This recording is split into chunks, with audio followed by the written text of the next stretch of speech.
He needs a PC invite. I also need a PC invite.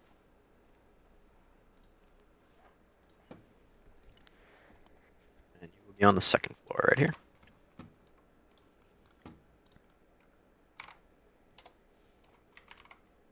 Okay. Alright, I'm like running around trying to send as many invites as I can. Evil Mike 120, I got you. Griff, can you try send me a game bar invite? Full favor. His Discord Yeah, one's just infinitely I loading. can. What caps do you have game bar, or is it just Yeah, an Xbox invite? it's just an Xbox invite. Okay, all right. Oh yeah, you're on Xbox. Nice one. Yeah, I'll just send you that. Let's see if this works. Alright, did you get it? Okay. Did Corey Banks just talk? Because that's not supposed to happen.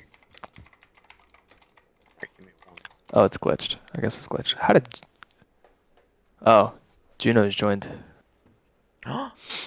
Overrepresentation. How'd you know? Well, it's always GC bias. Bias. Is Juno the only girl here? That's Our fucked up. Our streamer is a woman. Okay, 2 to what? 2 to 26? Are these the clan demographics, bro? Dude, it's always been even the worse. clan demographics. I don't know that it's ever been different. What clan is Hex? Leviathan. Leviathan. Okay, great. How long until we start? I got about 10 minutes.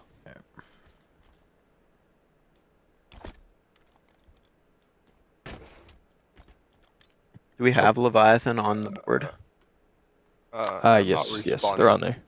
Is this a public map? I don't see him. Hey, It is not. I'm not spawning in.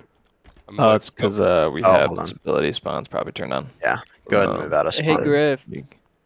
Hey, There's also Can, a 30-second Can Tana respawn. talk instead of being in the game? well, do you want to swap out? It's up to him. Alright, go ahead. Line up. Genosity will have to be, Yo, Griffinizer, I'm sending you a. I don't see Leviathan on here, but I'll find a spot for him. Are they not?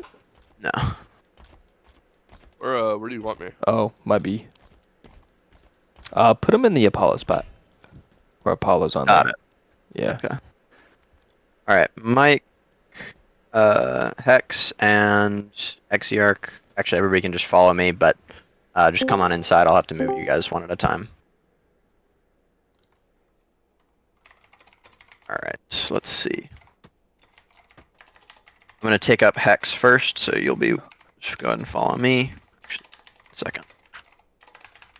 Hey, Juno, you back out of the game, man?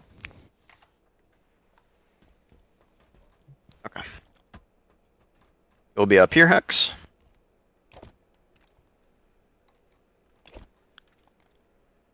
And then let's see where resilience is. Alright. Come on, Hey, follow me. Mike. Caps, check fire side. Hey, Griffinizer. Yeah. Tana's gonna switch out with me, alright? Okay, And you'll sounds be good. up here. Better rep. And follow me, Colossus. So, just mute him and send him a game invite. Before he left. Yeah, we'll do. Xearch, what clan are you? I lost you. Swarm. Just Right. come back to the lobby. Swarm? Okay. Oh, back to the lobby. Okay. Plo, I'm gonna You give want- you your rolls real quick. Down here. 30 things. Alright. Bridge. And There we go. then Tana, I'll give you your rolls. Alright. Colossus, stay here for a second, and then I'm gonna move Xearch first. Alright. On me. X.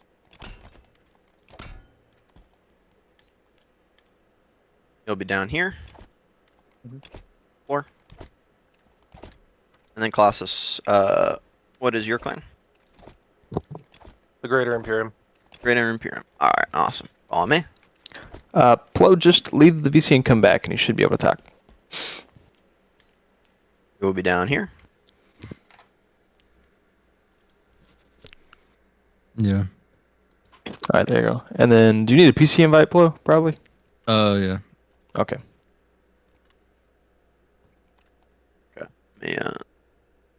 Oh, I can hear you colored. Yeah, let me get you. Will you send me your tag colored? Just type it up. I've to me. just sent you a friend request on Oh. Xbox. Let's see. I grabbed it from your profile.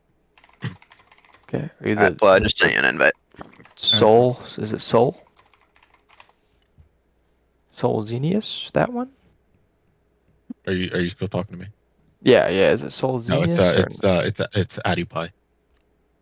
Oh, I see. Okay, I see.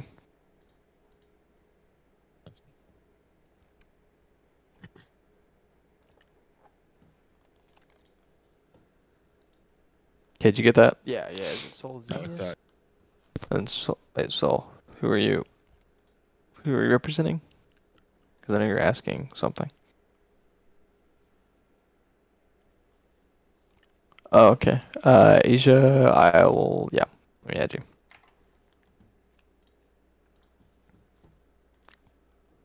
here.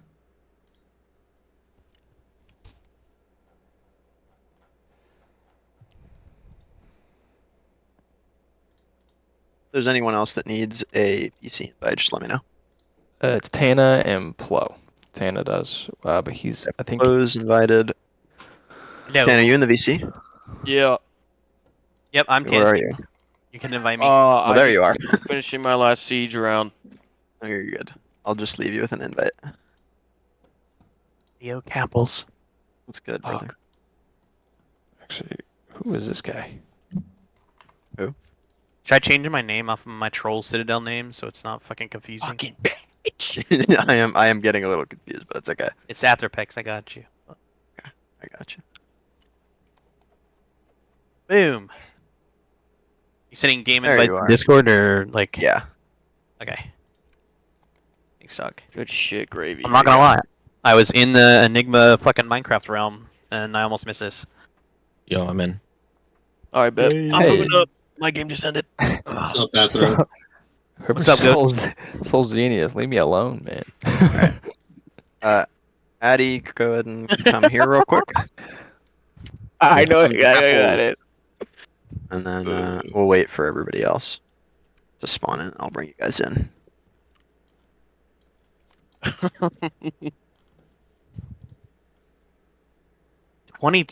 Damn. I thought I had more clan rooms here, bro. Is that like a security thing? And Addy, what is your clan? Daybreak. Daybreak? Okay. Wait, whoa. Wait. Hold on. If you're in spawn, go ahead and come to me as well. Wait for close. Alright, I'm joining.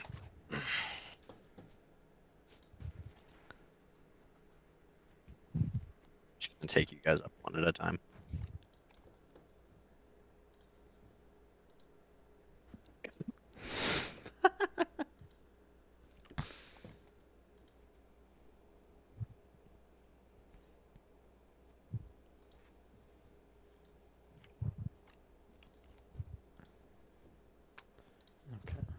Oh, I gotta be in uniform. I mean, that's up to you, man. That's your clan. Asia, what is your clan? It's going into Armor effects allowed. Paper, bro. Asia, what is your clan? This guy was out of uniform. All right. Wait, am I allowed to walk in? Yeah, go ahead. Asian. Come on up. Wait, someone has a gamer tag Asian? Asia. Oh. Asia Okatar. Asia Okatar Oh. is Hyperion Initiatives. Hyperion? Sovereign, All right. or Oh whatever, my I forget god. what the fuck Ching they're- Chong, you're here. Yo, what the fuck? That's crazy. Yeah. Okay. Oh. Wookie, man. All right. Hey, you, Tana. Nope, that's Blow. Nah, I'm joining now. I just clicked your invite. Is that Tanacock? Good, I'll move you guys up, and then we'll go grab Who's Tana. that? Who's that? Huh? What? Huh? Where are we going? That turf? Okay. Yeah, go ahead and follow me in, and then I'm gonna take you guys up one at a time. I didn't say. Yeah. So who's emperor these days? Is it Tiber How are you, Septim the Turv? fifth or what? I am fantastic. All right, I'm gonna take Athropex up first in 1 second. Yeah, I'm VIP. Okay, who Well, are we waiting on? Is this All right, everybody? Athropex, follow me. Everybody else stays. I'm loading Yeah, into there. game. You have an overshield on your hip, brother? Damn. Oh yeah. Security is Bro's tight. got it ready Ooh. Oh yeah. He keeps Alright, Mike take a 120. seat. thing on him. Wait. Oh, I go up. I go. Okay. Oh wow. Alright. And then Flo, you're Red Stellar, correct? Yeah. Alright, perfect. Find where you are seated. Alright, go ahead and follow me. Let's stand next to you, dog.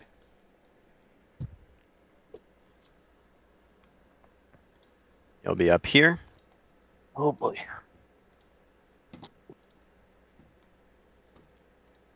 After I'm you up in. here with me? Oh wait, new And battle pass. then- Hold on, let me look at this shit. Addy, you are Daybreak. Yeah. Let's see. Alright, I may have messed up the order, but this is okay. Follow me. Alright, come in now. Let me make sure I didn't overbook. I think this is fine. We'll be on the second floor.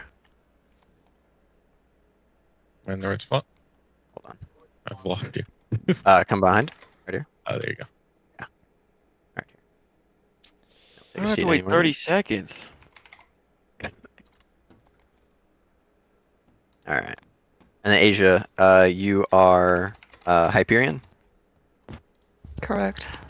Perfect. Uh-oh. I have a forge this map. Alright, let me double check seating for a second. Okay, yeah, perfect. Alright, go ahead and follow me. Guys, I think I'm on the wrong team. Be on No, the you're first good, floor. bro. There's no teams. We right here? Oh wait, was he joking? Oh shit. Yeah, Tana, you here? Okay. Yeah. Follow me, so. Actually, I gotta remember where I put you.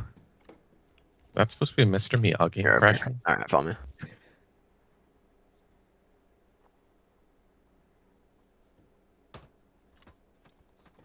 May I get an invite? Oh, okay. Who's up here with me? Do you need a Fucking PC invite? curve? What the fuck, man? What? Where's Atherpex at? Atherpex is in the janitor's room. He's in the cafeteria. making Who some else needs an snacks. invite? Me. Bless my plays. Or just plays in the Discord. Please, okay. Is PC invite fine? No. Oh, okay. Okay. Hold on. Who's the Navcom person here? John.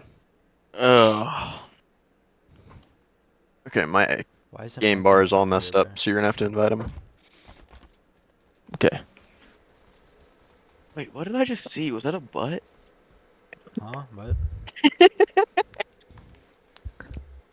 Plays, what's your exact tag? Yeah, Freak Haven has My these plays. griffins cheeked That's up, man. what I'm my telling you.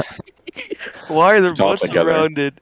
Yeah, those are pretty cheeky. I never noticed before. Got crazy hamstrings and glutes too. Holy fuck. I'm about to spend some more time on this map. Like having a big ass. Yes.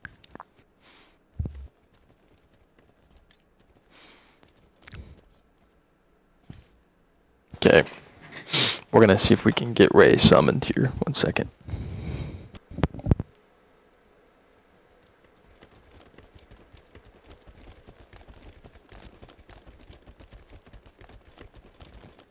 What's that noise, bro? Took my Yo, get out of here.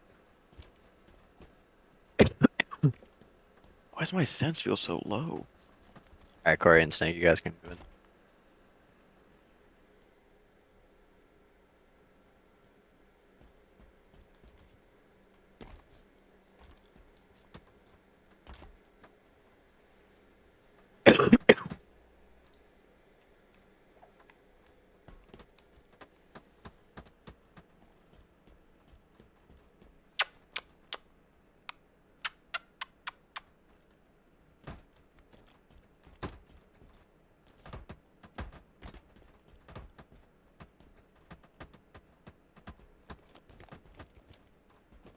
Alrighty.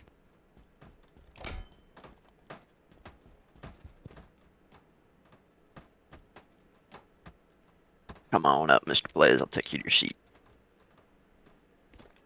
Sorry about that. I'm back.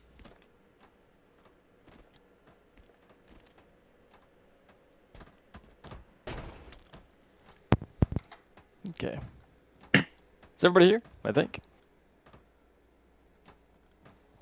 I think everyone's here. I think everyone has the right roles. Okay, I'm just gonna make a short announcement. We'll just get started up here in a minute.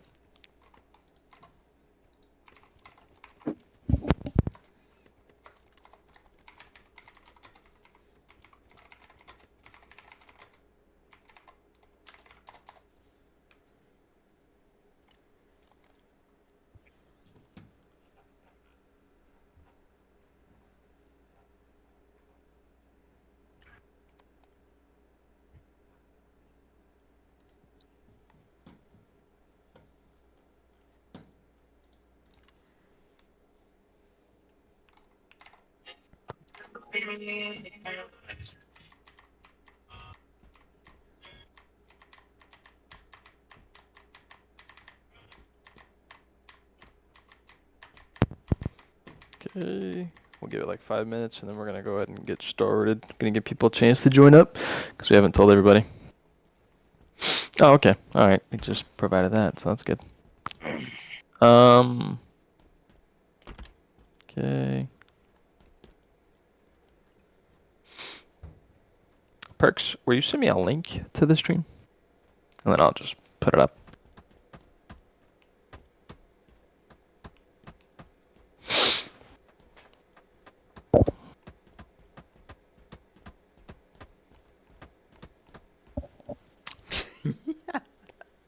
Oh. What happened?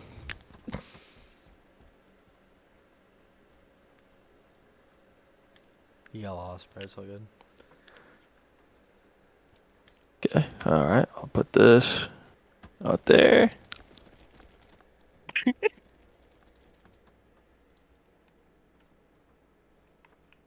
Where's Rocky in the game?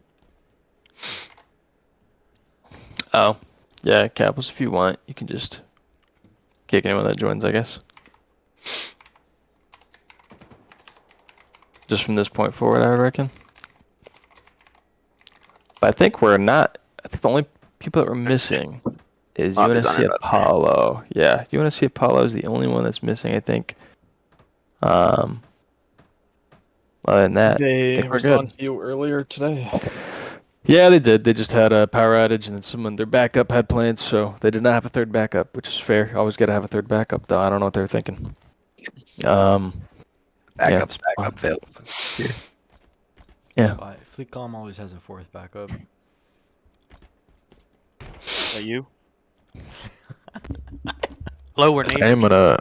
I'm gonna rejoin the VC real quick, just so my overlay's fixed, because there's so many names. 1 second.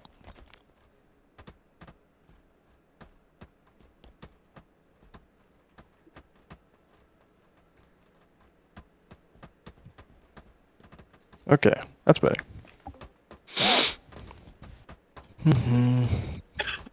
Hannah, I see your bitch ass over there. All right, we'll go ahead and start. So this meeting is mainly focused around war, mainly the problems. Those of you that kind of reserved their seats a lot earlier, and I was able to get to you in time, to the right people. I did ask you for your questions, some topics that you might want to introduce that are about war. But to start, I kind of go over what I think is the biggest systematic issue that we're facing in wars, which is that you don't really have to do anything in a war. These things are set to explode. These things have no accountability. They just, there's no organization or structure to them, and I think we really got to work on that. I want to look at a specific example, which is the Valor NAVCOM war. I already talked to John about this a minute ago, so he knows that we're going to talk about this. This isn't a NAVCOM bashing session or a Valor bashing session. But the war between Valor and NAVCOM, and I think we'll see this in other wars, and we've seen it before anyways, is there's no accountability and there's no way to really resolve issues. Basically, with ROE, it kind of comes down to ROE. First of all, we'll talk about this in a little bit, but ROE took like, what, 6 months to figure out? That's obviously something that we cannot have, is a 6-month wait to have ROE fixed. I know that we'll have to have more discussion, more even out of meetings, just clans working together, maybe proposing documents that people can universally, use as a reference. I think this Enigma SOR ROE situation, that was only 2 months, I think, right? Or has it been 3? It's been like 2-ish. Yeah, Same. Us and GCE as well. It was okay. 2-ish. So progress, but like 2 months is still crazy. But definitely progress from the 6 months last year. But to really go into some of the problems that I saw, and I hope this doesn't happen between, SR, Enigma, GC. Hope it doesn't happen there. But in this war between Valor and Avcom, we know that ROEs have loopholes. ROEs are always going to have loopholes. I would imagine even Enigma, SOR, GC can look at the ROE and see, like, well, maybe that could be interpreted differently. But a lot of these loopholes don't really pop up until there's a disagreement in the raid. Let's say someone does break ROE. Then these loose interpretations and different interpretations just start popping up. That's something I think that can be resolved and can easily be resolved. And I think what we can look at is probably simply enough third-party solutions. I think that it's very necessary that we try to introduce third-party associations, an organized actual structure to have third parties help with war disagreements. Basically what I mean is that the current problem is that both clans in a war hold the nuclear button to destroy the war. We kind of saw this in the NAVCOM Valor War, where the NAVCOM, for a time, was trying to find every single way possible in the ROE to kind of negate the war and use the ROE as a weapon. The other side of this is that I cannot speak for NAVCOM's War Council of what was really going on in there, but I can speak for Valor's War Council. Is that we had a party in the council that was advocating for us to do the same thing. There was people saying we need to also, loophole the ROE. We need to call wins. We need to get even with them. There was a point where, I would say, no, we don't need to do that. We just need to make this happen properly. And that party would say, no, actually, if we just let them get away with it, we're just letting them walk all over us. We need to get even. That's the kind of mentality I want to avoid, is trying to weaponize the ROE, trying to find these loopholes, having actual resolutions. So I know the biggest problem that people are going to have with third-party association is bias. People are going to say, well, third parties can be biased. Well, the alternative that we're currently doing is two very invested people, two very invested clans are being trusted to resolve their issues and just find the right decision. And I can tell you, that's not really happening. Valor and NAVCOM had to come together, I think, 3 times. And it took several weeks to come together and have these good faith meetings where we told each other, okay, we're going to be nice to each other now. We're going to resolve our problems. We're going to make this work. And it didn't. It would work for a little bit, and then something would happen and it would set off. To get another perspective, ROE should be used. We should have an ROE that makes sense, but we should have someone that's able to kind of enforce it. In July of the NAVCOM Valor War, there was one event where Valor did call ROE. NAVCOM disagreed. And after that, used that raid as a reference point to say, okay, you guys called ROE, that's petty. We're going to do it back now. We're going to use the ROE to its full extent because you guys used ROE. To them, that was very valid. Basically, us trying to call an ROE win to them. So they saw it as a very petty move. That was their perspective. We saw it as using the ROE genuinely. But that just wasn't really the case for them. So I do want to introduce third-party association. I think that we should have a collective group of people, leaders, representatives, who are able to get into a third-party association. And when people go to war, if they agree to use this association, if they agree to it, we'll be able to mutually select a third-party member to come and help mediate the war. Obviously, there can be discussions about how much power that mediator has. But I do think it's absolutely necessary that if we're going to use this game mode that has made up rules, which is raids, if we use made up rules with all these interpretations, we need some sort of third party to lean on. To compare, there are so many other events with made up rules. All these things that we do. If you watch sports at all, there's refs. Are refs biased sometimes? Yeah, there's going to be some bias. You can't take it out. But this third-party association will have standards, will have expectations for people to actually make sure the war's moving forward, to make sure that things are getting resolved, that it's not taking weeks to resolve our disputes, and that it's not taking weeks or months to make an RE itself. If people are having disagreements, that they can lean on that third-party source to resolve those issues. And I think we should really take advantage of that. Because we do use a game mode with made-up rules, and we all like it. I know people have tried to move away from it, but overwhelmingly we should just accept the reality that we have right now, which is that raids are the primary mode of clans. So, real quick,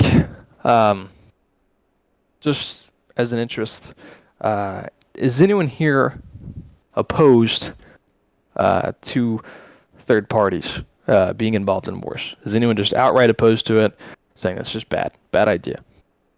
I'm not opposed, but I do have a comment to make. I don't think it will work. And the reason for that is, let's say, Leviathan was at war with, Clan X, and we had New Haven step in as a third party. One clan alone does not hold the weight to step in and sway decisions. What's to stop me from just saying, I disagree with this third party and taking a step back?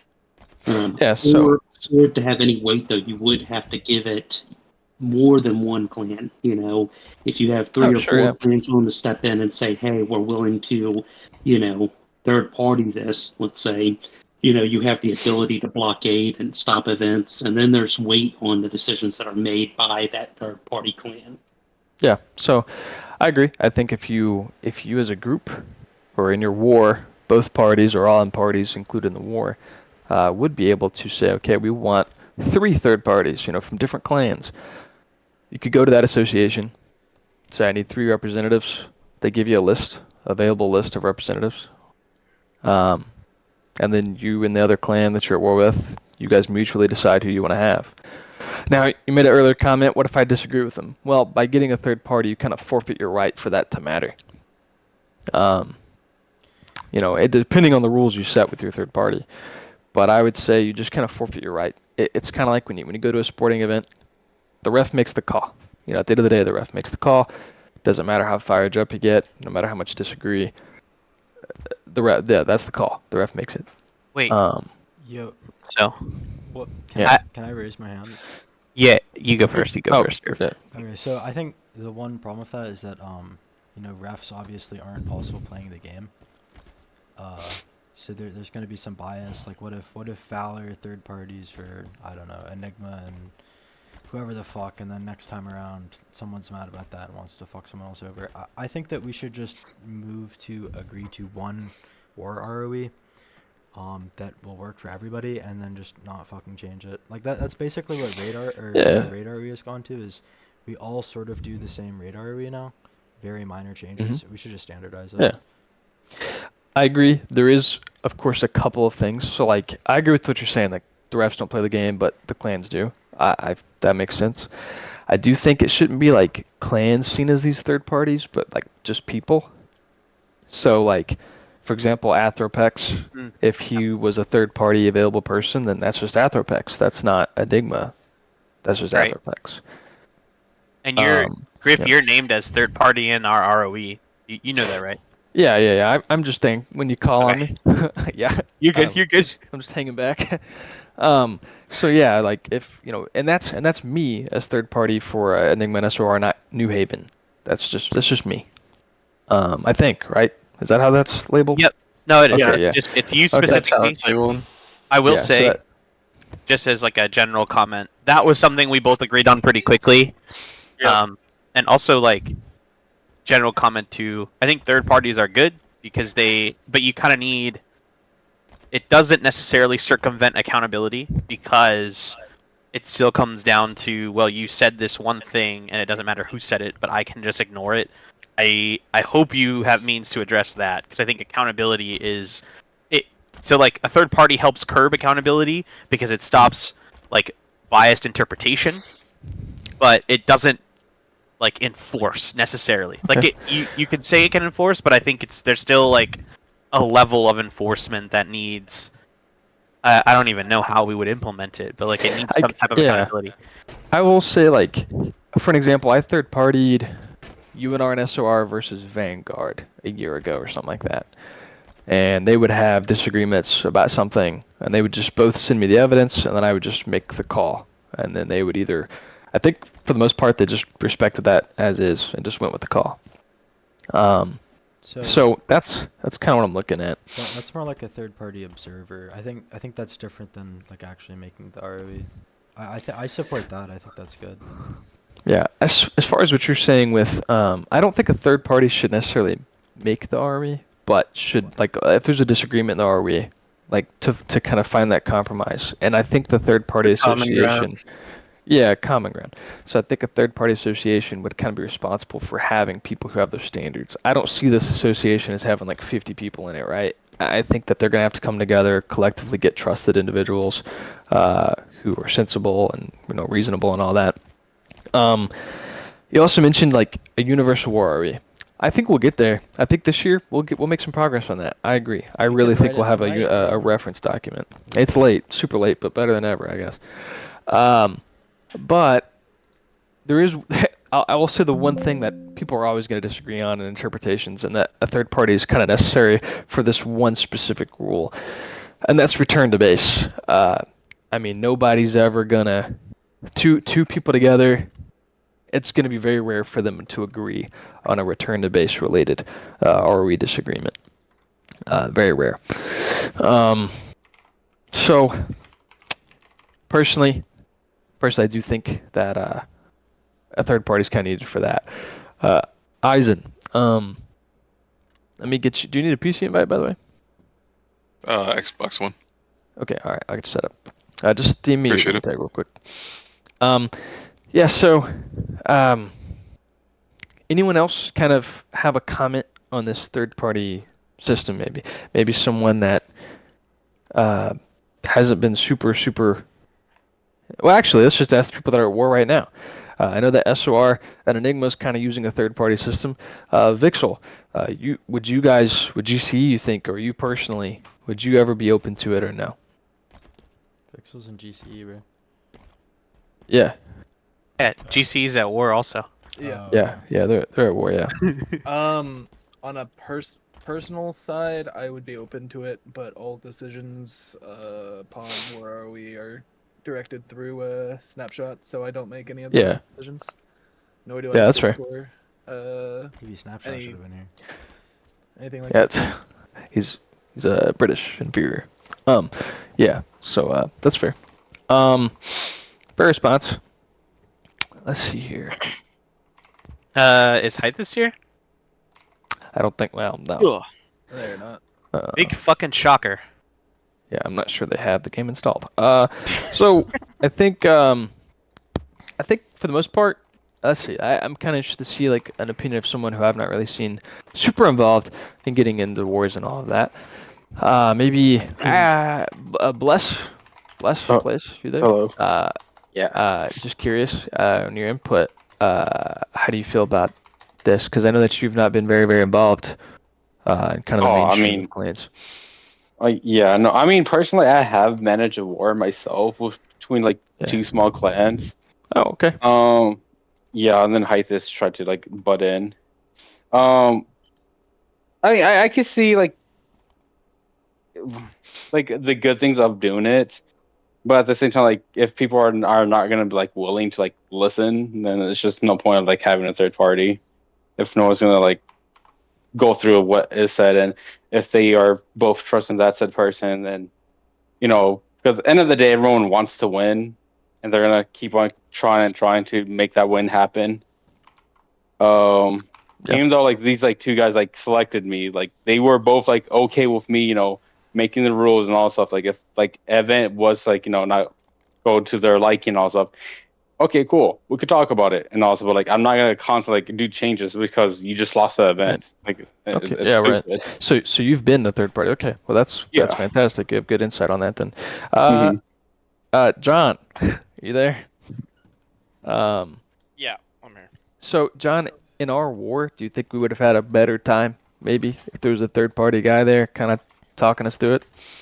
I think that at the time, and I think this is going to still be the stance of our HICOM, is that it's almost impossible to remove the bias from a third party. So I think we're going to still be opposed to it. And I don't think, like, would it have caused, like, things to be solved faster? Very likely, yes. But would it have been solved in a way where people would not be able to go from the outside looking in and say, okay, well, this guy, made this decision based off of bias, and I don't want to leave it up to like oh, the referee made a bad call, because that leaves everybody. There's not really a good alternative either. Obviously, ideally, it would work out perfectly every single time, but I just don't think that's the case. And unfortunately, the alternative is what happened during the war. So I don't really think that there's any good solution. I just think that it should be up to the two clans who are going to war with each other to make the decision. Yeah, no, and that's I kind of agree. I do think that there's a lot of investment, a lot of emotional investment, and a lot of egotistical investment involved in wars where it's like people don't really want to have to make that call that's mutually good for the war. They want to do it for themselves. And I agree, and we saw that a lot in the war. We did. So maybe if the association that if it does ever get formed, then maybe we could find ourselves making some progress, maybe giving some trust on less bias. So yeah, that was the topic that I wanted to introduce. The goal of this meeting, by the way, is to try to get some people on board with certain resolutions. We're not going to sign some document today. There's not going to be some, official promise, official pledge to an idea. Basically, what we're getting is clans saying, hey, that's a good idea. We should lean into that direction. So out of curiosity, or not curiosity, but I invite you guys, if you will, the representatives that are here, if you are kind of in favor of leaning into the third-party association concept, where we talk about it more, we try to flesh it out and actually get a system going. If you're into that, if you'll just DM me and say, third party is a good idea, or that's a good idea to talk about more, that's all I'm looking for today, to see if there's a lot of interest in that. Just shoot me a DM, and if you need to think about it more, that's fair, totally understand. But if you at least want people to explore the idea further, I would appreciate that DM. And this is not necessarily you speaking on behalf of your clan, maybe interest, it's your personal interest. That'd be great. So I kind of want to get into some of the other topics that were brought up. That was my big one. I do think a lot of the things that were brought up by representatives who sent me topics, I actually think a lot of them could be resolved by a third party. I really do. But we'll introduce them a little bit at a time here. And we'll have limited time to talk about each of these. I'll set a little mental note. So this is brought forward by Athos Budget. He basically said wars lack substance. Wars should have more than just score points, just a war score of points, but also have some territory on the line. Budget, if you want to speak on that further, you're absolutely welcome to. Yeah, so when you asked me sort of for a topic, I had to kind of think about, what I would add to the conversation that was not likely to be covered. And I just thought that a lot of the time when we go to war, at least in recent years, it's like there's not really a point. Like you can flex on people with a big score. Like obviously Valor had a big score over Navcom, but I don't know that really did anything. It's like, okay, you're better than them, so what? I think if we had a system where there are actually more stakes to the game and you actually had something tangible to lose, that it could be interesting. You don't need to do it with every war, but I think it's something cool that we can incorporate. Yeah, I agree. We should play for maps. I want to comment on this. Hmm. So, am I good too? Wait, am I good? Yeah, you're good. Totally good. So, I think like, okay, so I agree with you that playing for stakes is good. I think the one thing that a lot of people miss, just as because I've spoken on this pretty vocally before, is that like especially for some higher tier clans, and I know I'm not the only one who thinks this, and there are people in here that will act like this isn't the case, but your membership and their like crash out ability and their like leave ability is kind of the implied stake in a lot of cases. I think if you like think about it like that, the stake now is like much of your, especially those clans with like really volatile membership bases and really volatile like high tiers specifically. I think war is seen by some people as a risk. I've had this conversation with multiple clans, and that's one thing they worry about. So like I think there are still stakes. It's just we either aren't talking about them or we aren't codifying them, and so like that's a thing. But also Forge maps I think now comes into like this weird kind of realm. At least when I talked about it with SOR and when we were first doing our ROE GCE also is there's a lot of ownership, especially for individual map makers. So I understand what you're saying by like map ownership as like being waged. I just think some people like their creations too much, and there are even some clans that like technically still put partial ownership in the hands of their members as opposed to their like organization. So it's kind of tough. But one thing we did that kind of helped was rather than give existing maps, there was like if you lose, you're going to make me this map. Like kind of like a contract agreement there. Maybe that's a little more easier of a pill to swallow for some people. But just wanted to throw that out there that it should definitely be considered like membership and like blah blah blah is gonna leave my clan if I lose type shit. Because I think that's something that a lot of clan leaders are using right now as excuses to avoid war. Just throwing that out there. I think that's. I would agree with that. That's definitely a risky run because a lot of people will quit in the event that they lose. I'm not saying this should be something that's done with every single war, but I just think it would be cool if we as a community kind of tried to incorporate stuff like that more, like a map concept where it's like you take certain planets or certain facilities, you have a back and forth, maybe you can try to win them back, stuff like that. Basically just making it more interesting than like, oh, I guess we'll play a raid this day on this random map and it doesn't really matter. I don't know. I think there's ways we could add a lot more depth to wars that'd make them more interesting. Executions too.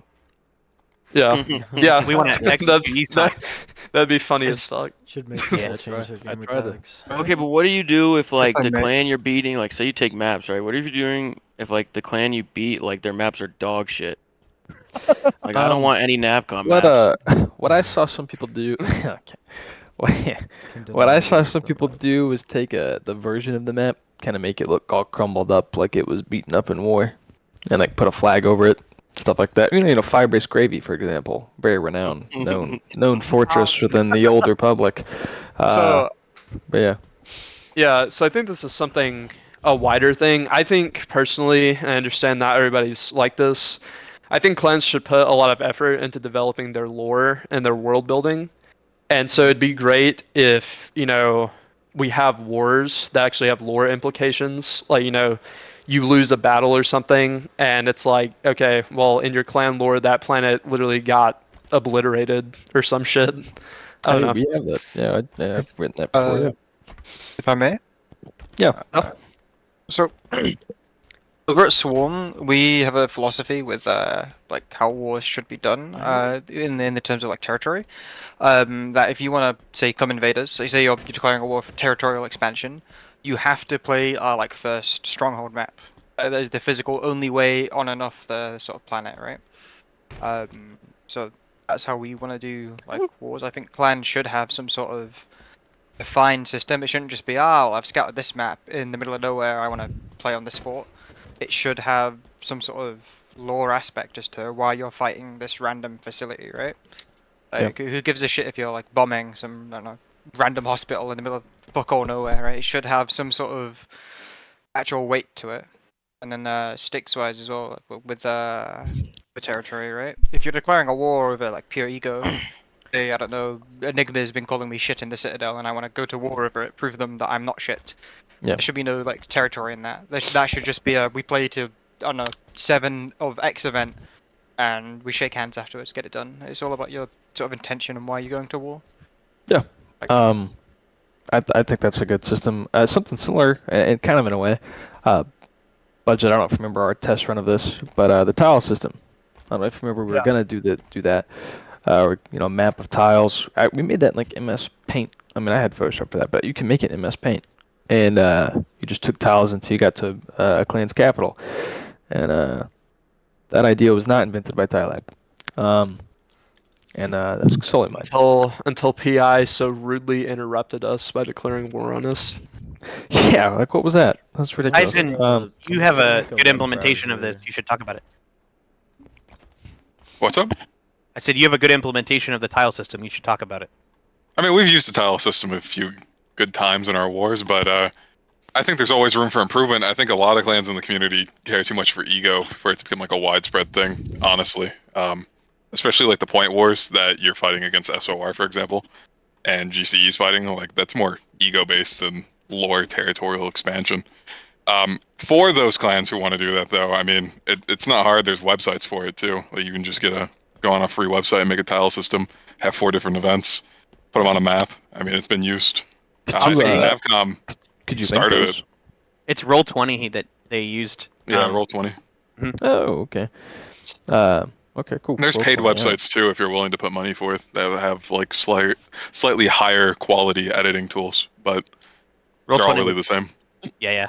I will say, just for the sake of record, SOR and Enigma did consider tile system, but basically because the wars, like, we were having 2 simultaneous wars, and at the time it was even, like, a 3-way war, it was just deemed, like, too potentially, like, onerous to manage, because, like, everyone would have to do a tile. But I even proposed that we would all be on the same map, even.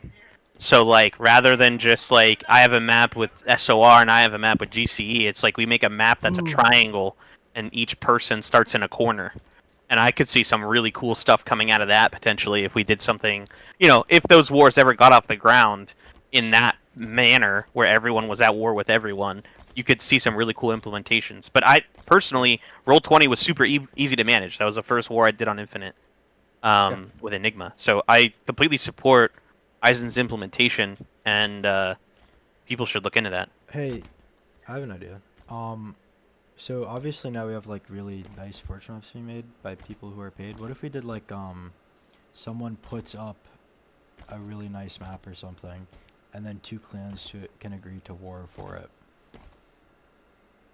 I mean, that's a good idea. Isn't something like that being done? Not a bad with idea. The Interstellar project. I think something similar to that. I think Plo is working on something like that, where like there's going to be ground up for grabs, planetary things up for grabs. It'd be great if there was a map associated with that. Yeah. And I think that would be good. I'm not sure if Plo's here to speak on that a little bit more. Yeah, there will be maps for it. Oh, great. That'd be fantastic. Question. Somebody brought up earlier about having like a set community standard for ROE and stuff. You could kind of do something related to that when it comes to maps, if that ever comes to fruition, and just have like a set of agreed maps for multiple clans that everyone agrees on to play. I think that could be cool. Almost like how Blitz works. Yeah, instead of just making like fucking Red Dawn and terrible raid maps for specifically for war, like there's already a set like group of maps. That would be dope. You could do like a everyone can get multi-clan practice on and like yeah, we know how to play. Stone Hoya messaged Yeah, me exactly how something. we currently do Blitz. Like everyone has kind of accepted, oh, these maps for Blitz are good enough for everyone to use on externals. So I think that makes sense. That's cool. We should do that. I know that maybe this is just the old part of me. I personally, even though it's maybe a cool idea, I personally would not be a huge fan of that just for the lore purposes. Just because I like being on someone else's planet, someone else's land, seeing their stuff, and them seeing like our stuff. I kind of like that aspect of war. But I think a lot of standards could be put into place, even just by unspoken rules where people are just learning, seeing what other people are doing, and then they respond by making maps within those standards. I think that could work just the same. What about like I, Griff? If and I'm just devil's advocate because I want to understand your perspective. What Yeah. if someone white boxed a map and then you got to pretty it up? Oh, I think if people are doing that, that's fantastic. I think if people are making these map templates that people can use and then decorate themselves their own cultures, I think that'd be great. I think that'd be fantastic. It's That would just be a matter of, who's gonna take the time to do something like that. But if they did, that'd be awesome. I wish some of these 40K guys would do that. That'd be great. That Yeah. makes me think, and this is the last thing I'll say about like kind of adding depth to wars and stuff like that. First of all, I think people tend to get upset when people declare war on them, but I also think we can take a step back and just work with each other through ROE and kind of how we want to conduct it. And at the end of the day, just make something where everyone can have a worthwhile experience. Just develop something cool, has some depth to it. Something different you could do rather than seed maps is maybe even just like make environmental changes to it. Like if you have a battle on a certain map and like your clan loses, maybe you don't give it up, but you could like edit the map and make the base kind of like fucked up or collapse a wall or something, so you see actual environmental change in accordance with what happened. I don't know. Yeah. Could be interesting. This was just mentioned as well. Going back to third party association, those map issues, third party can clear some maps too as well. Like I guess looking at a really OP map, a third party could look at that and say, no, that's going to make this war ridiculous. We're not gonna allow that to go into the rotation. That's ridiculous. That's not a valid map to show in Scout. And that could kind of keep the war on the rails as well. Yeah. So we'll move on just because we got a couple more topics, not a whole lot. Just like before, just to get some feedback, if people would be more generally interested in seeing wars be fought for things not score related, but other tangible things like maps, or territory in general, or just other ideas, if you'll just send me a DM saying yes, like some kind of note saying what you're agreeing to, what you like, just some sort of note that kind of collects interest. Let's see here. Yeah, just representative, send me a DM if you're more interested in that kind of idea. Let's see, move on. Yeah, so this is more general. Noctis introduced this idea. The concern that they have with wars is that there's just not a lot of wars. Eisen, if you want to speak on that more, you definitely can if you want to. Sure. I mean, I feel fundamentally the community has such differing views on wars nowadays that when you declare war, you're risking just them tweaking out on you for 2 months, and then at that point, what's the point in playing? I mean, over the last few years here, we've had a lot of wars like that. We've had a few wars be played, but usually they end with some sort of ceasefire early on, or not getting to that stage through ROE negotiation, it just not being worth it. I mean, clans back in the day, there was always war. Clans were almost constantly in a state of war. Territories were being exchanged left and right. I mean, early H5, there was maps that had traded hands like 3, 4, 5 times through community wars, and that stuff just doesn't happen anymore. And it's kind of lame. It's kind of lame because at this point, clans are just a glorified league, but we don't want to actually put a league behind it. Like we don't want to have like a joint map pool and everything like was discussed earlier. And I think a lot of the clans who are trying to move away from wars are those clans who are unstable with their comp players who only focus on holding them there, and the other clans can't really pick up the slack. So, I mean, it's a problem that would have to be solved by the top dogs in the community, the top 5, top 6. They need to commit and constantly be doing those wars or observing the minor wars within the community where some shitter clans go to war, like say my clan and Apollo went to war or something like that, or the Swarm and one of these Warhammer 40K clans that have 20 people. They need to be involved in those and curating those wars to happen through like a community observer role, not like a third party where they can have actual say, but like a encouragement or there's repercussions if you don't do this. I think that would benefit the community greatly and get wars actually underway within a reasonable time frame. I think we need war prizes. Like what? Like positive influence, you're saying? I mean, Instead of whatever. negative It can- influence? I mean, it could be something like being allowed to post recruitments in the announcements, or I don't know, some special role or icon or chat in the Citadel, or it could be maps. It could be. Here's something Stone Hoya messaged me earlier. I said I'd read it for him. He's a shit writer, so it might not sound right, but. Play for players. This community runs off egos. When you go to war, ask for a volunteer from your clan to wager their membership as collateral. So basically, like, if Enigma and GCE go to war, they might be at war. I don't know, but like you could say like pick 4 people who agree to switch sides, and there needs to be some sort of incentive for a clan to not just for winning the war, but to get into it in the first place. And that could be anything, but without that, I mean, so like that guy said before, it was, I don't know, I remember Enclave, like everybody wanted to take Hoover Dam from Enclave, and that was the prize for beating them. Okay, so I think that's fair. Like the territory thing, I think is a great concept. I think we'll see some really good prize territory concepts come out of what Plo's working on with the interstellar concept. I really think we'll see some cool stuff happen once that's on the road.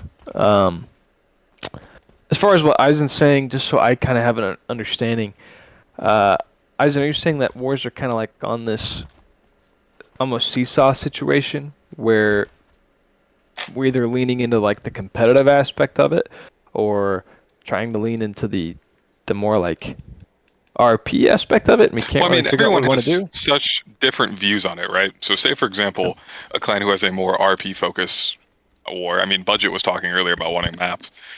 Say they declare war on a clan like Enigma, right? And Enigma is more focused, not saying this is the case, but they're more focused on just competitive.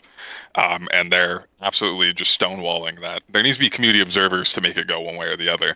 Right now, you just have them arguing for 2 months, 3 months even. It'll come back up over and over and over.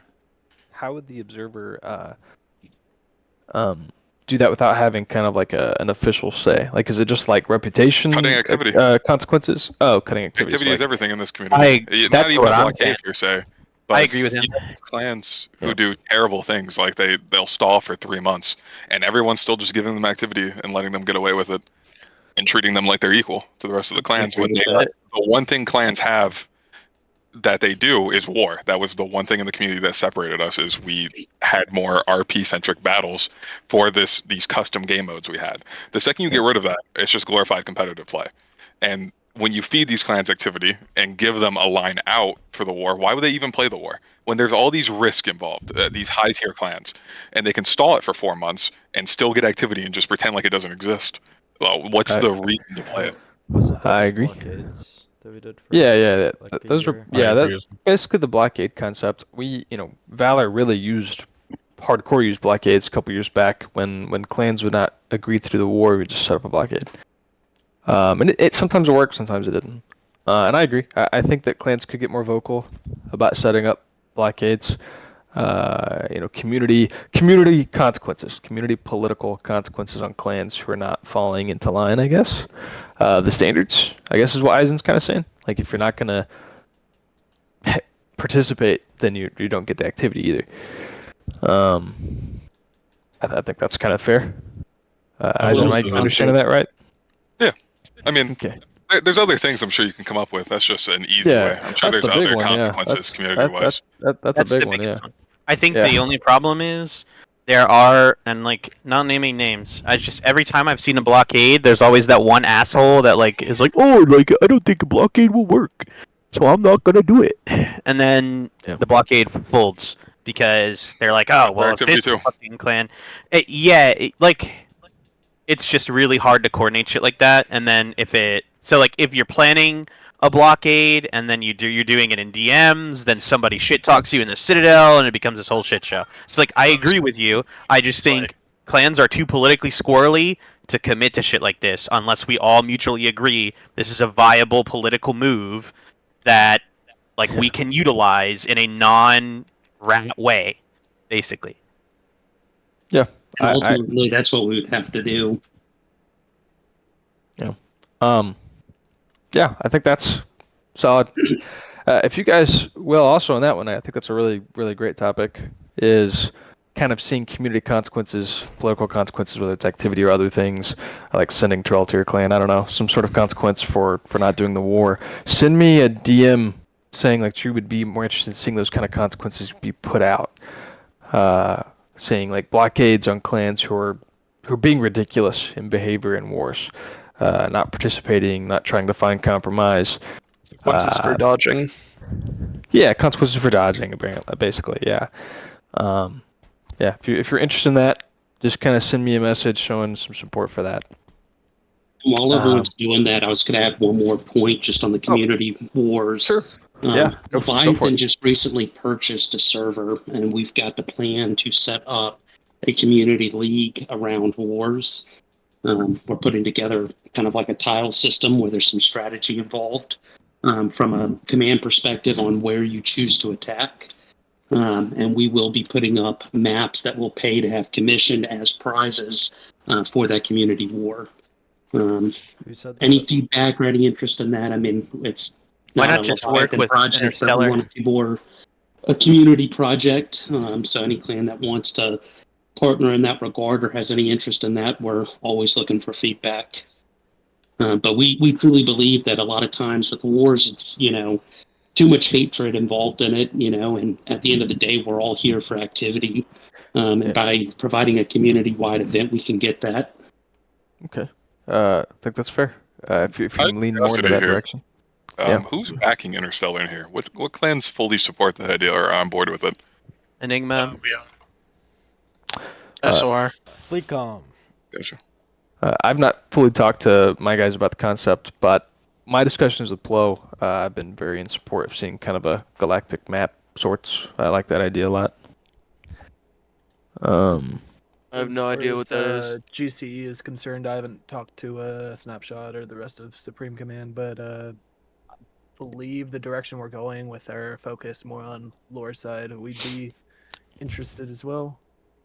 Yeah, I like the idea of kind of seeing there has to be some sort of tangible support and limitations to these planets and territory that can be taken and stuff like that. I like that.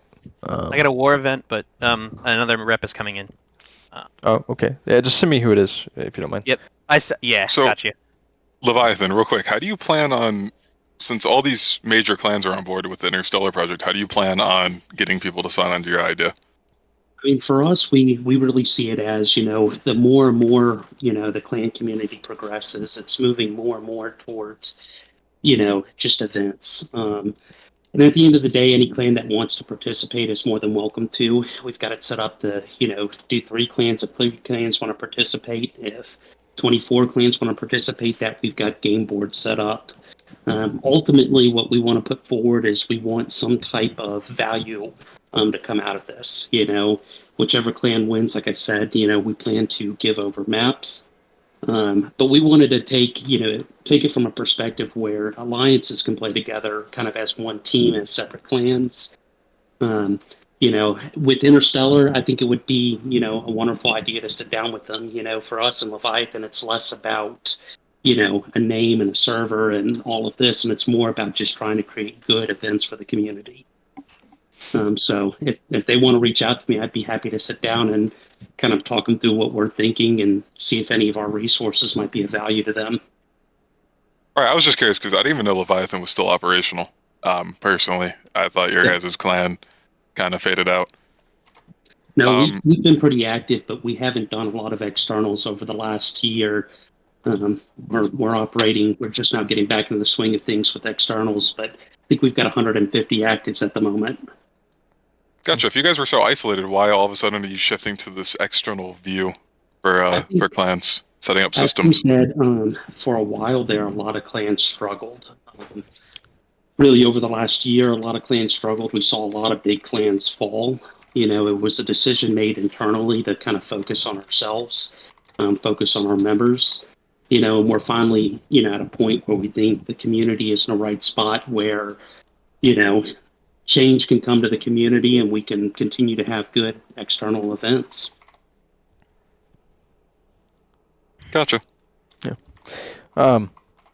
Yeah. We will move on to this next topic here, and this was brought up by Apollo.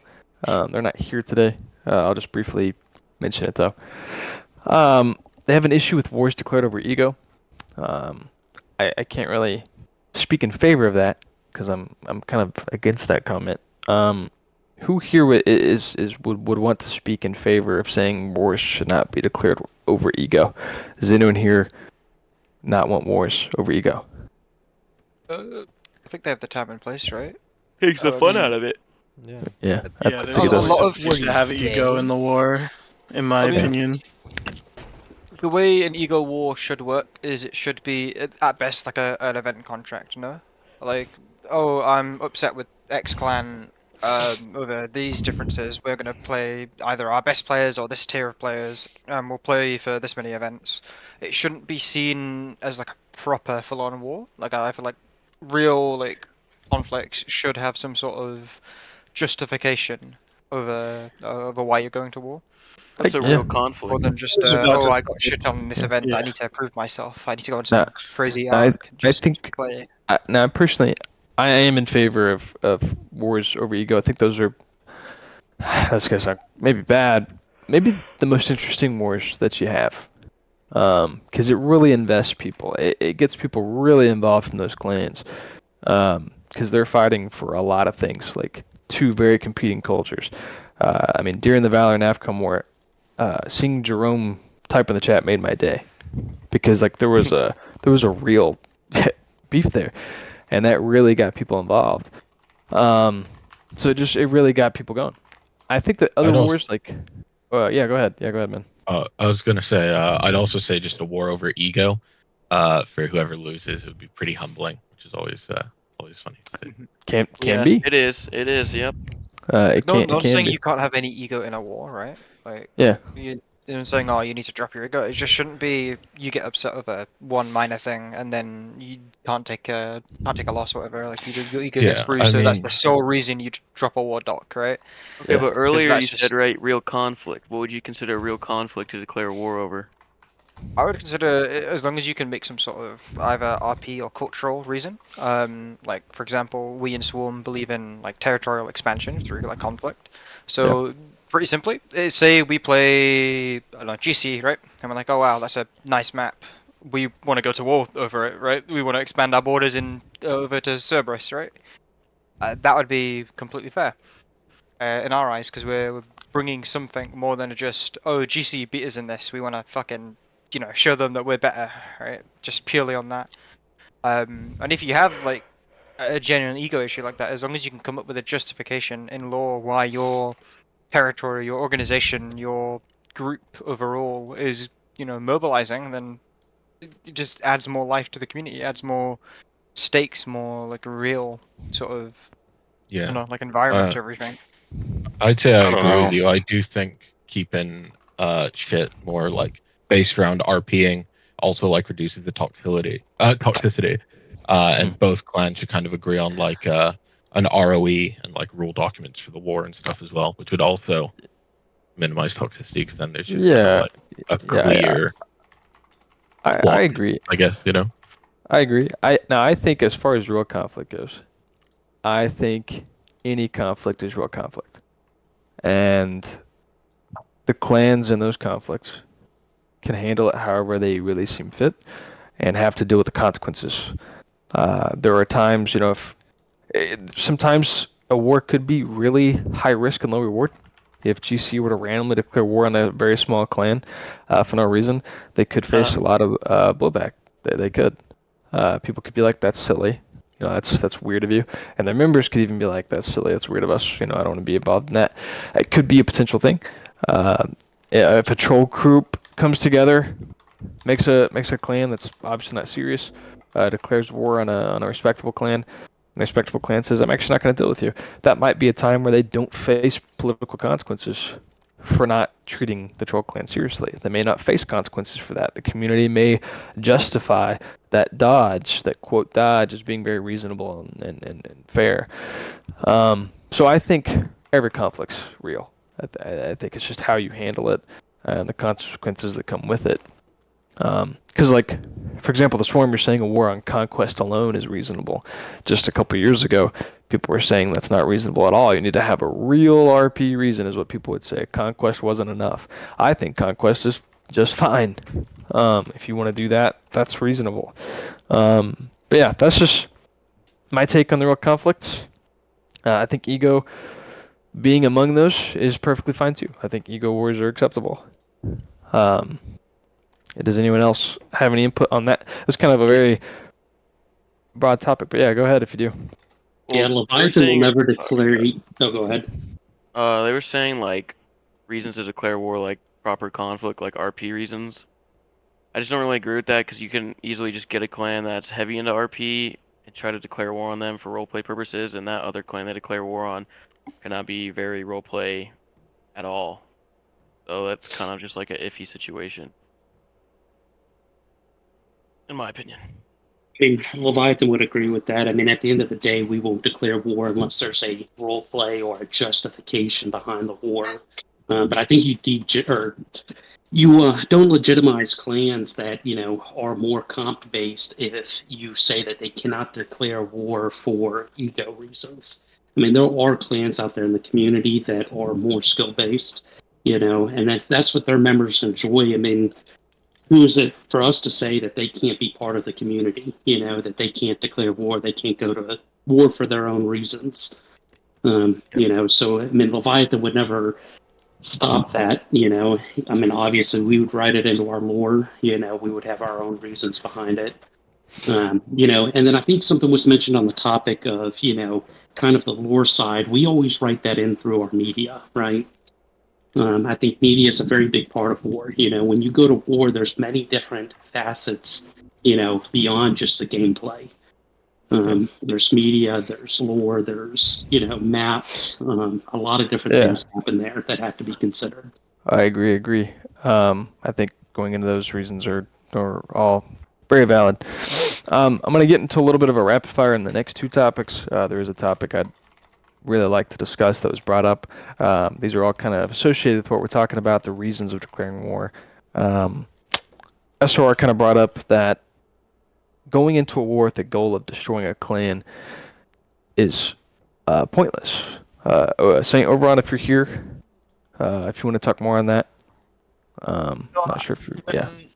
So from the perspective of like it being pointless, of course we have outlier clans, I would like to say, like where the community as a whole is like, okay, this clan is a problem. But when it comes to most of us doing activities together, externals together, just trying to kill a clan, I feel, is very underhanded. It's simply because of like differences in RP or even like in general feels like a stretch, especially with the clan community dwindling so much these past few years, where we're seeing this recycle of clans, I guess. Like people from this clan was in this clan and people from this clan was in that clan, and it's almost like a constant recycle of just people. And I feel like killing a clan just really affects the balance of that, in my opinion. I mean, many of you might disagree, but I just think it's pointless at this point going at each other just to kill each other. That's just my opinion. Yeah, but what about the dope? Yeah, so I think this might be like a radical take on it. As long as the tree's replanted, like if you cut down the tree and you plant a new one, I actually don't see a huge issue with it. But if you're, if a big power were to declare war on a small clan that's not really a tree yet and just killing them to kill it, that's kind of crazy. I don't see that clan really wanting to do something more after that. I think that's a bad practice. But if Enigma and SOR, for example, if you guys end up throwing hands to the point that one of you die, I actually think that Enigma and the SOR people, both of them, would go on to contribute to the community in different ways. I think that you guys would either plant at least one more seed or multiple seeds and have multiple trees, multiple clans out and about. So I think it's context. It's very contextual for me. I think some clans, even today, it'd be fine if they did die, because maybe then good things happen. If some clans, if they die, that's bad. We don't want certain clans to die. That's kind of my take on it. Context. I'm back. I'm sorry about that. What did I miss? No. Well, the recent topic, at least. But I will say just briefly is like, if you lose a war, I think that you should continue on. I think they should keep. There's no reason to just default die. And lately we've not really seen that as much, which is good. Navcom's like standing, just fine. And hopefully after these wars that SOR is dealing with, hopefully SOR is standing up just fine. Or Enigma, GCE, any of these clans, hopefully they don't come out of this crippled or dead. I mean, hopefully. if I can say something on that, Yeah.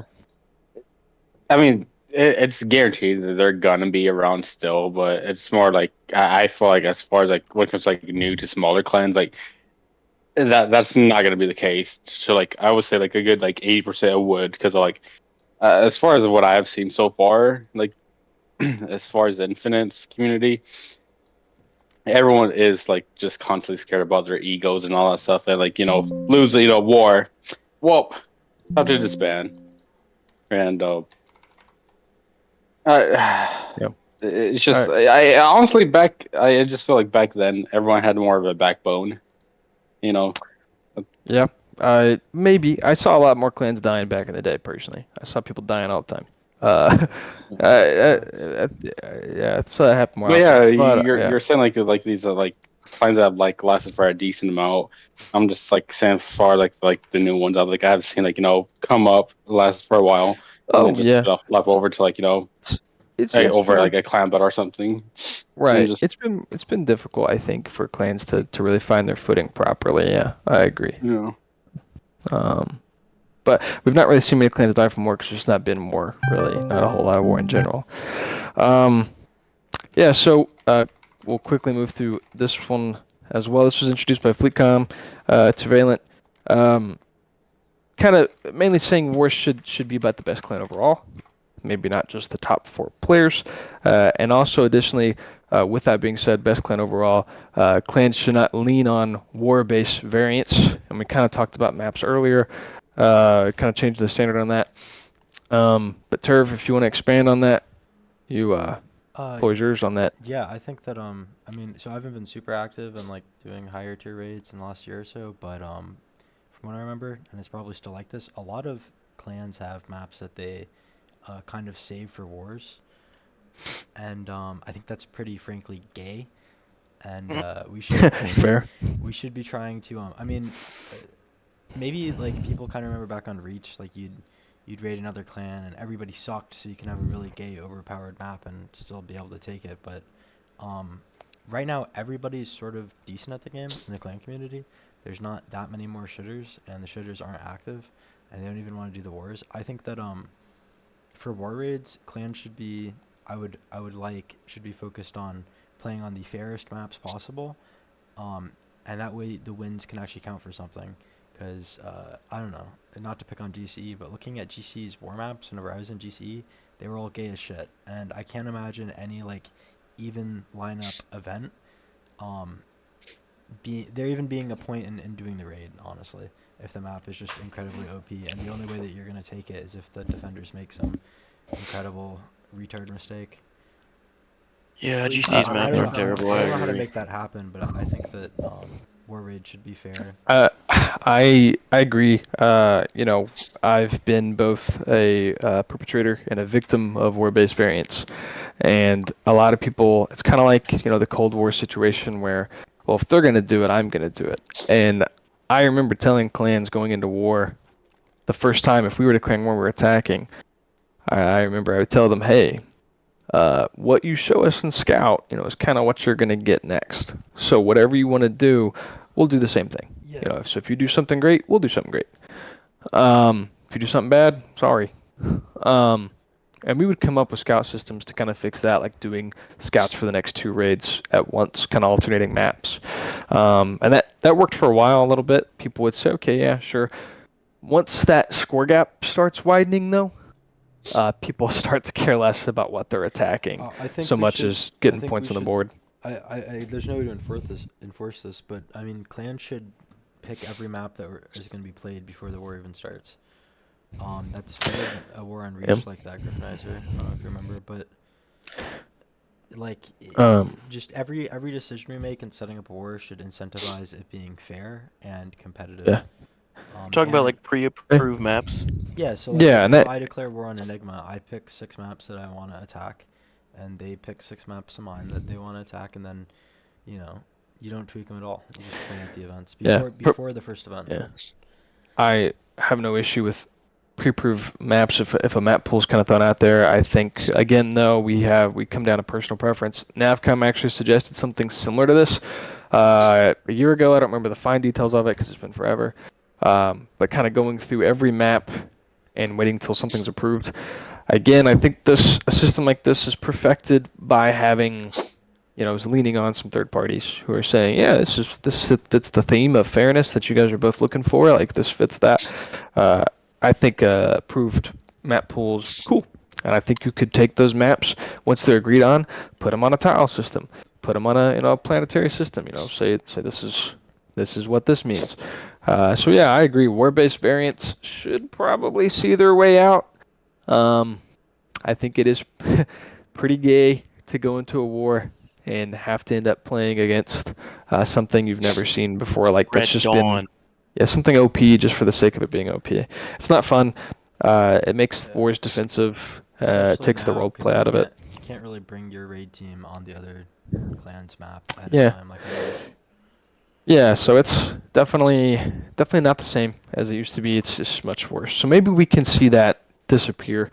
Yeah, I think we could. This was actually a big topic brought up by the Swarm. I think it's very important that we talk about it. They mentioned this specific area, which is war dogs, kind of. People jumping to other clans who are in war just because they're in war, and they're not going to be there after the war. They weren't there before the war. They don't care too much about being in that clan. But a war happens, and they start pulling these people in. They start recruiting all these people for wars. I've been a perpetrator of that. Big time. I've also seen it happen in other clans. I basically told people, people who've been in my clan before can account for this. I will tell someone who wants to go to war, hey, the clan you want to go to war with, that's not going to be them. They're going to get a whole new lineup if we go to war with them. Brand new people. So this clan that you're wanting to go to war with will change overnight the moment that war doc hits. Exarch, if you want to expand more on that, though, that'd be awesome. Yeah. So, like, the main issue is, I feel like a lot of wars today, and I think Athro kind of nailed this really easily.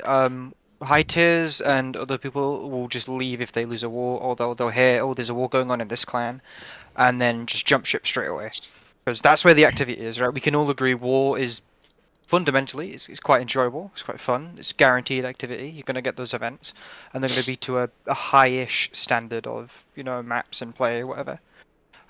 It just comes to, like, say if I was to declare war on X clan. You'll get those known sort of clan hoppers or those known people that will want to join in.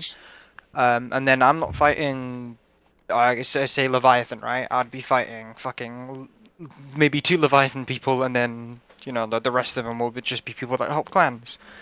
And sure, there's quite a few people that don't allow that to happen. They have, like, integrity, but it becomes really, really prevalent. I feel like, especially the higher up you go. I know I had we had like Jert over here in Swarm for a bit, and then he heard of the Enigma War, and then he left that day. the second somebody told him Enigma were going to war with SOR. And then he went over there because at the end of the day he's like a 1600 plus player. That's where the activity for his sort of people are going to be, right? So we seem to lose a lot of loyalty and identity with each clan. It's not like the core membership of I have a our clan question. versus your core membership. So yeah, Would you not argue that's an issue of the lack thereof wars? These wars are like one-offs where it's like 3 months of just these only these two groups being at war. Wouldn't that be less of an issue if more wars were happening in the community? I agree. There'd be more. And hoppers will always hop. Yeah, clan You hoppers know, always hop, and more wars are like a good thing, right? Yeah, it's just so hard to I would get say those that more wars. wars would like kind of dump it down a little bit. Not like, oh, I'm at war with this person right now. I'm not gonna leave because that war just started. Like I don't know. Yeah. I mean, I think it would help. I mean, you have these big clans sitting there not warring each other for 8-9 months, and then a war starts up between SOR and GC, and it becomes a community spectacle. Everyone wants to be involved, So I mean, AI, I think please if speak. Sure. All right. Okay. So I'm gonna get pretty in depth on this, right? So solution, only really solution to this is roster locks. And that's to roster lock literally before like the day of that war doc is to roster lock. You can see how bad it affected SOR within GCE, because I'm just gonna be honest, GC's lineup before that war doc was announced, maybe like top 6, top 5, and then after the war doc, you guys can see how many people join them. Which kind of sucks because it was actually exciting before the war starts, but now it's not. And the same thing happened to Valor and AFCOM War. We were pulling people, they were pulling people. I remember seeing Oreo Mo literally giving Miju and 3 other people just to go, and I remember him being like, "Oh yeah, I'm sending my guys there for backup," and it's just like, that's just kind of corny. Like we went to war against Navcom to play against Navcom people. We didn't go to war to play fucking Ivanized and fucking like L7I4 and like all these people. Like Griff was saying, when Jerome spoke, like old Navcom vets, that's who we wanted to go to war with.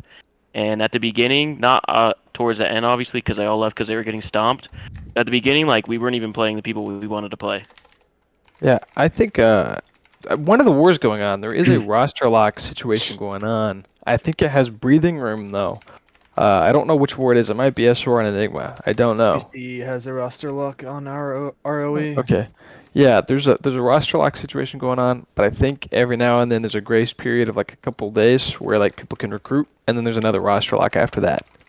I think that's a great idea. I think that's fantastic. It allows people to, if you want people to get reinforcements, you can. But if you want to do a permanent roster lock, I think that's great too. I have no problem with that. I think that's solid. Roster locks probably are great. I know a couple years ago, Bound, when he was in Syndicate, suggested a roster lock. But he only wanted Valor to be roster locked, which was kind of dumb. But I agree that a mutual roster lock probably would have been cool. So if, in the future, that'd be good. Yeah, I'm in favor of roster locks because I think of it like this. Okay, like what if it was football, like the NFL or something, and you already had like the season already started. Let's say like a clan declaring war on somebody else is the season starting, and then like they just trade all of their players for better players like after like the day before you play the game. Like that'd be like they suck. They suck. I mean, I'm sure there could be some like very specific terminology around it. It doesn't, maybe it doesn't have to be so severe where it's like, okay, you can't get anybody. Maybe you have like some breathing room spots open. Because I could see where if a smaller clan does happen to get a lot of dudes to help them fight a bigger clan, I don't think that they should necessarily be completely killed for that. Getting, even if they are war dogs, I feel like that's a risk. Maybe the bigger clan has to take into account is that they're trying to get an easy win. Maybe it's not as easy anymore, and they have to face the consequences of that. So yeah, I think that's I don't know.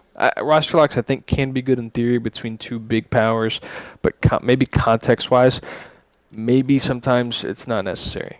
Yeah, when you have like two even clans, like for example, like GCE, Enigma, and SOR were basically all pretty even at the beginning of the war. Like when the War Dogs first dropped, and they had like genuine beef, and then GCE gets people like Vis and Ambition 2, and it kind of just like ruins the whole point because SOR has nobody to match that realistically. Yeah. What effect would roster locking have on like third party? What do you mean? Stuff? Like if another clan wanted to if an ally third joins? party, yeah, would they also have to like lock themselves down to a roster of like 5 or 6 people from that clan too? I think they that's discuss it with the other clan. How would that like work? I think that's situational. Yeah, I think that's got to be up to the people involved in the war and maybe the mediators that are involved too. That does kind of also mention that maybe roster locking.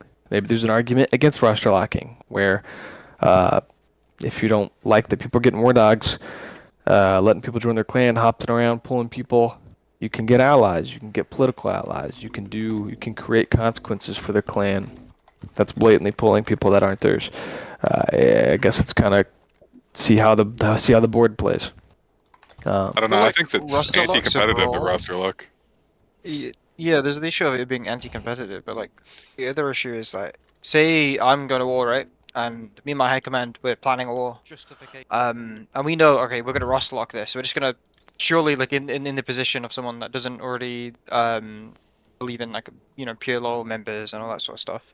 I'm just gonna message everyone a week before the war happens, and I'm like, hey, guys, you get in now. And then we're gonna drop a war lock. Right? That's always gonna be an issue. So then you're still not playing people that are like loyal core members of the clan, and it usually ends up being like a high tier only thing, right?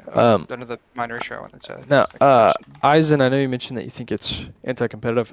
My only issue that I've seen, I guess, with these war dogs is it almost feels like in wars we're just seeing the same people in every war, maybe. Again, that's because there's a lack thereof. I think war dogs are just a modern yeah. iteration of mercenaries from back on Reach. I think it's the natural progression of things. Good players don't need to be loyal to clans, and these clans have good personalities and a good environment to bring them in during war and keep 1 or 2 of them around. I think locking the front is bad. I mean, imagine SOR loses this event, though, and they lose half their lineup, and now they're roster locked. Yeah, like they can't recruit those members. They just have to surrender after 2 events.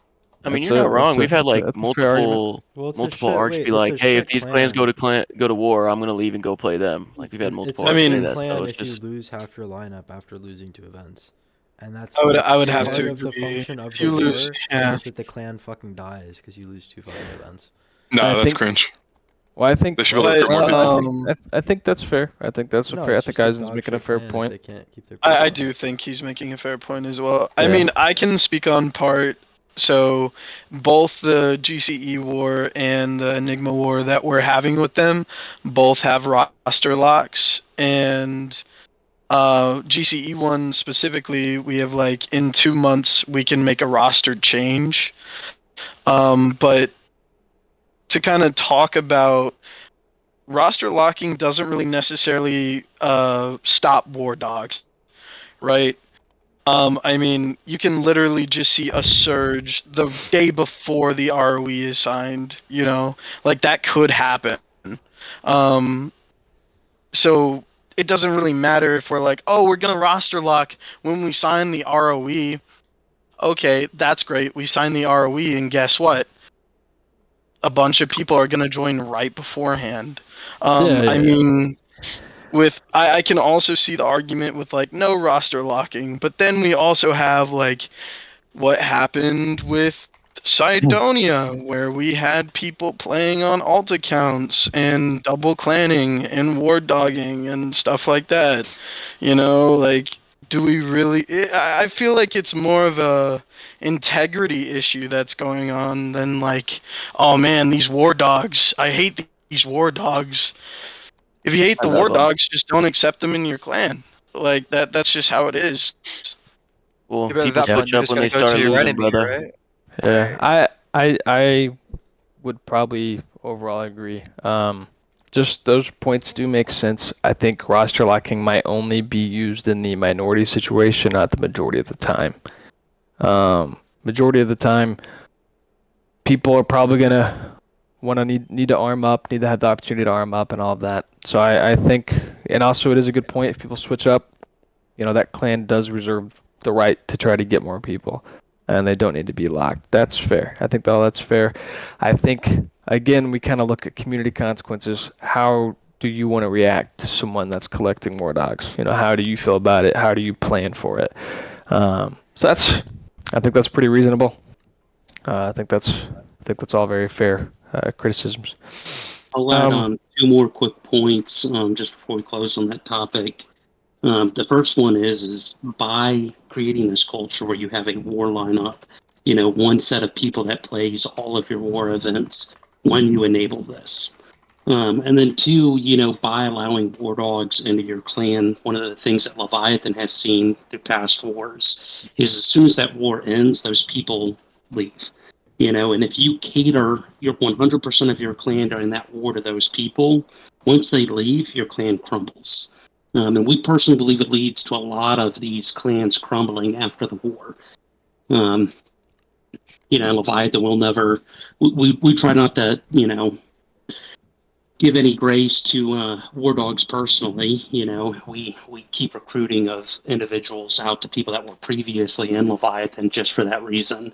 So we're afraid if we bring in too many of those people, that they will become the culture of the clan, and then once they leave, the clan crumbles. Yeah. I think that makes sense. I think that people should just overall, I think it has to be up with the sandbox you're playing with. I guess that's probably the easiest way to look at it. All right. So I believe that we've gone through every single topic that was mentioned. So just a quick recap on everything. This meeting mainly focused on, started out looking at third-party possibilities, looking at mediators, looking at an organized association eventually that people can look to for mediators. It was touched on that we look into Universal War ROE. I think that we can get a reference document up this year that people can agree to and look at and make some changes to that are needed. But I do agree that we should have something that can be looked at as a reference. A lot of the theme of this meeting. Yeah, go ahead. So about the whole community ROE, I think that's another thing that would, because I heard a lot of people complain a lot of wars don't go on. I think a lot more wars would go on if that community ROE was a thing. Yeah. So people don't basically have to worry about getting fucked over in ROE. Because I feel like that's a major reason why a lot of people don't do it. Yeah, I agree. I would agree with that one completely. So another thing that stayed throughout this meeting on theme was maybe we should look at more tangible awards for war, not just this scoreboard that doesn't have as much of an effect. Well, let's start putting territory on the line, whether it's having a clan agree to make you a map, having a clan agree to give you a map, any sort of tangible idea. It was discussed to start looking at more fair bases. Maybe having pre-approved bases, either by third party, by the clans involved, or even having community template maps put out for people to use on their own, and decorate for their own culture. So let's see, a big one: lack of wars. People maybe having more wars will create better circumstances for the community, especially if we start creating more structure, standards, and I guess more community unition. We might have more wars that actually are successful and play out. Overall, I think this has been a fairly productive meeting just to discuss one topic, essentially, and really get through it all. That's the next step that I would say that would not take place in a meeting, but just take place on your own. With these ideas in mind, take them further. Try to get people agreeing to certain things. I am going to start trying to work with the people who message me saying they liked the idea of a third-party association. I'm going to try to work with them and actually try to get some stuff on paper and get people to agree to them. As far as the other systems people are interested in, especially looking at the territory-based topic, definitely reach out to the people like Plo, who's working on the Interstellar Galactic map and other things. Reach out to people who think like-minded to start getting stuff on paper. I know that people mentioned the tile system 3 or 5 times. So maybe take a look at that. People who've used that. I know Eisen's used it. I've used it. I know some other folks have used it as well. I think tile systems are great for wars. But yeah, I think that pretty much wraps this first meeting up. I do want to say thanks to all the clans who were here. For those that did attend, let's see, I think our list here was, of course, as the host, is New Haven, GCE, Athos, SOR, Enigma, Resilience, Noctis, Cathera, Daybreak, Fleetcom, Swarm, Leviathan, Red Stellar, Purian Initiative, White Trident, Navcom, Greater Imperium, and Flying Flamingos. So thank you guys for all showing up, and I think that just wraps it up. Capitals, you can go in and end the game. Yo, wait, real quick. Any UNSC clans here that are attending? Could you message Durant, please? Thank you. Killed. What happened there? He was committed to that one.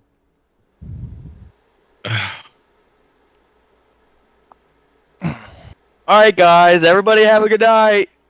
Night, Yep. Jen. You guys all suck. Fuck Terrell, that guy's a faggot. Nobody likes him. We should ban him from the clan community. Ray, cut the stream. They're saying bad words. We're gonna get freaking man. Whoa!